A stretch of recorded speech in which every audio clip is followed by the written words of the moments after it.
My name is Nick Danilo. I'm interviewing here Andrew Evans, who started his own vector marketing franchise. And vector marketing is in the sales and marketing industry. So Andrew, before you opened your own office, how long were you working for Vector? So I started working with Vector when I was a junior in high school as a sales representative. I started with them that summer. After that, I got into like a management training program based on the performance with the company that first summer. Went through that for a year. The following summer, I was the head assistant for the Fort Lauderdale office, which was like the head office for the division. Went through management training again, and then I got the opportunity to run my own office, which last year was in Boca Raton, Florida, and then this year I'll be opening up an office in Miami. So I guess it was like two and a half years before I ran my first office. Okay, and can you describe the process that went from, I guess, the idea of opening your own office or the opportunity to actually, opening the door? Yeah, so I think that, I always wanted to be an entrepreneur. I've done like entrepreneurial things for as long as I can remember. So working with Vector is a good opportunity with just like being the sales position, but also I knew that they offered that opportunity, and they offer this thing called the branch program, which is basically where someone can run an office. The company does the majority of sales in the summer period, in the summertime to begin with. So, people will open up an office just for the summer campaign.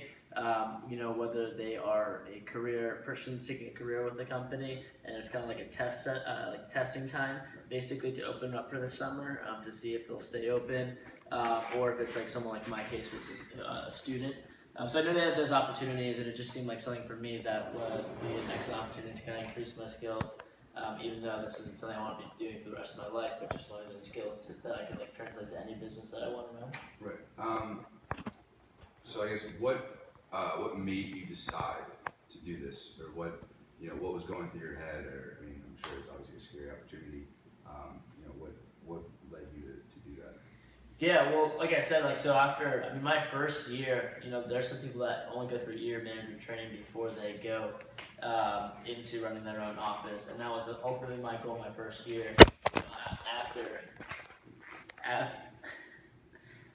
After going through my first year of management training, that was ultimately what I wanted to do, is run my own office, and because I knew they offered that opportunity, and it was something that I didn't really know how to do, but I was willing to put in the work effort and the training to understand and learn the process, and eventually I worked to that. So 2 years later, I got the opportunity to do it, and I was ready to pull the trigger. So essentially, the second you realized the opportunity that you could potentially do that, just when you were beginning, you realized that's something you want to do. Right. Yeah, I remember coming into the job interview and then even talking about it, and talking about some of the people, and I was like, I want to be able to I wish I could be on the other side of the table. That would be awesome to do. That'd be an awesome experience, and I can see myself doing that. So, kind of work towards it and made it happen. So I guess in terms of your business plan, how much time and money and then planning did it take to actually successfully begin this venture? Yeah. So for instance, the office that I'm going to be running this summer. The office that I'm going to be running this summer, a lot of time, we spend basically the whole entire year training our manager for the local Tallahassee office. Carlos Cordera is one of the top managers in the entire company, so I'm in that office a lot of time just training, not necessarily on the clock or being paid or anything like that for my time, but just learning the management skills directly from him so that I can translate it to affect my business this upcoming year. So there's a lot of time just in this training and this practicing. There's also a lot of time that goes into the physical planning. This past Friday, I was on a conference call for 8 hours, mapping out my entire summer and every single detail and all my sales goals and my recruiting goals for the entire summer campaign. I'm going to be doing the same thing this Thursday, Friday, and Saturday. I'll be on calls all day long, just kind of planning and final preparation for the summer. So a lot of planning and a lot of time goes into it. As far as the financial investment, the company helps me out with about $10,000 worth of that, and a lot of that goes to advertising and summer expenses.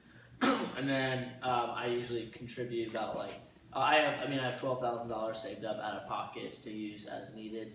I'm not sure if I'll need to use it all, but it's definitely there in case I run into that. Overall, I end up spending $40,000 to $50,000 just for the summer in expenses. So So how did you obtain all of the, I guess, the capital to do all this? Is this just in your bank account through, working with Vector?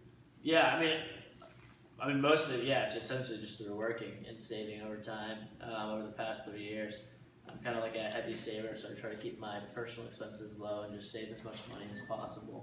So most of it's just from working. I've been working since I was, pretty much as long as I can remember, since I was like 5th or 6th grade every summer. So all that over time, and then just around trying to work and then pay for all my school. That's kind of how much I've been able to save.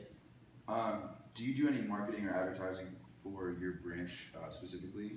Yeah, so the way the company works is we're a sales company. So basically we're recruiting, training, developing sales reps for the summer to sell Cutco Cutlery, which is the product that we work for. So our company is Vector Marketing Corporation, and the product itself is Cutco Cutlery. Right. So the Cutco Cutlery works on a direct sales basis. So all the people that work with us are working on a personal basis. They sit down one-on-one with a client to sell them and show them the product. So they don't do too much on advertising, I would say.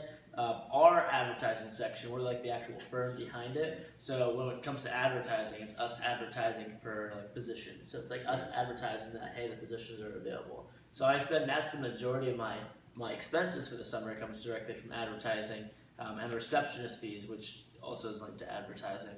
So I spend about $10,000 on mailers, which is we use a company that has basically like a full list of like the top high school graduates and top college students in whatever designated territory you are, and we send out letters to those students inviting them to apply apply with us for a position. And that just adds more people. The more people we have apply, obviously the more selective we can be. We can get the best people on the team for the summer. That's a big way. Other things, just with other job sites, other things like Craigslist.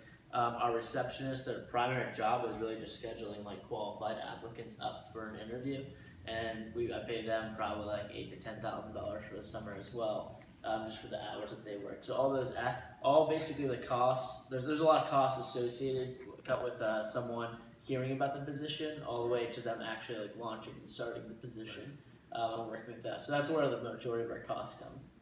Okay. So I guess in terms of your employees, how do you evaluate them, and I guess in an informal or formal way? How do you evaluate them or reward them? Yeah, so for evaluation, it is sales. So I think the biggest teller of how someone's doing is just basically how much they've sold and how consistently they're selling. I think that's just like the statistical number point that you can look at, and that's easy to track. And obviously, when someone's performing really, really well, that's obviously a good evaluation. If they haven't been, performing well, it's not necessarily good. But there's other things too that are definitely go into it. I think there's a culture aspect of it too, and I think that you can, not be selling as much but be consistent, or you could be selling a lot but you're never consistent with. So I think just different things, and it's just like the actions too. I know in our company we really like to reward like actions versus like results. So I'm more excited about the girl in my office that's consistently like doing knocking out a lot of appointments every single week, right, versus the person that does like one or two and just happens to sell like a bunch on those one or two. I like hard work more rather than like just the occasional like got lucky sale and stuff like that. Because when you put the results in, when you put the work in, the results always average out. As far as like rewards. It is a commission-based system, so a lot of the reward is just the financial gain they get for themselves when they're performing to a high effort. The great thing about our company is, you can work a little and make a somewhat good amount. You can work a lot, make a lot. You can work a ton and make a ton. So it's all up to their kind of discretion. And also, we like to do contests and promotions and things like that to get people fired up and excited, right, and make sure people enjoy what they do and enjoy working there. All right, awesome. So again, this is Andrew Evans with Vector Marketing. Their main product was Cutco Cutlery, and basically what he did was open up his own office, through their company with their support. So thank you for sitting down and talking to me about this. I appreciate it. Thank you. My kids. Along with that.